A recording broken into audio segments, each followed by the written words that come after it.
आज देवता माने चित्रसेन को पठेई नंदीघोष और तालध्वज रथ को दे सहित गरुड़ अच्छी नाना शस्त्रमान देवता माने दे से नंदीघोष रथ को पठेई जेतेबेले जो शस्त्र दरकार सेतेबेले गरुड़ जोगेई देबे ए कथा पाई गरुड़ को मध्य पठेई। आज प्रभु जेतेबेले वीरवेश सज ही से नंदीघोष रथरे चढ़ी जाज्वल मान देखा जाउछि से रथ नंदीघोष रथर महिमा तार वर्णना मध्य करिबा समस्त कवि मानक पक्षे असंभव। तेणु एमिति एक जाजुल्यमान रथ उपरे बसी पाखरे सारथी करिसंती अर्जुन को अर्जुन को आज्ञा दौरान प्रभु हे अर्जुन एथर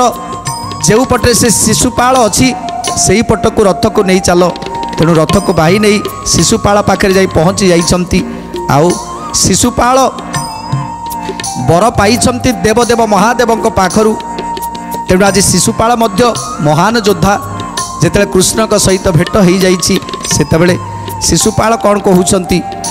आरे आरे गौड़ तो पुरिला जे काल सगोत्र सहित घेनी जीवुज मआल गोविंद माधव कृष्ण श्री मधुसूदन गोविंद माधव कृष्ण श्री मधुसूदन जरासंध महिमा की सुनिला तो नाई प्रतिघाती यही मते जाऊ तू फेराई गोविंद माधव कृष्ण श्री मधुसूदन गोविंद माधव कृष्ण श्री मधुसूदन मोर छामुरे तुझे बड़े पड़ी पड़ी एते दिन वर्ती थांतु काऊ गोविंद माधव कृष्ण श्री मधुसूदन गोविंद माधव कृष्ण श्री मधुसूदन।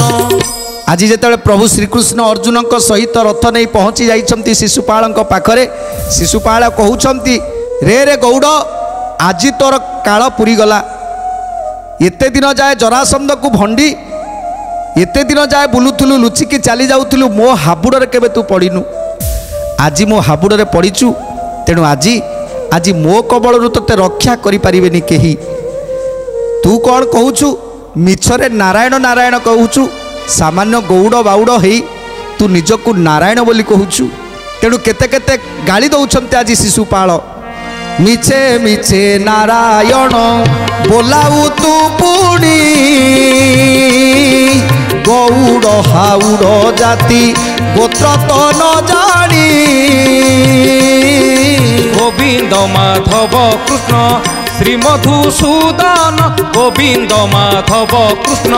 श्री मधुसूदन हत्या ब्रह्म हत्या जे स्त्री हत्या कलु गौड़ संगे ताई अभक्ष भक्षिलु गोविंद माधव कृष्ण श्री मधुसूदन गोविंद माधव कृष्ण श्री मधुसूदन।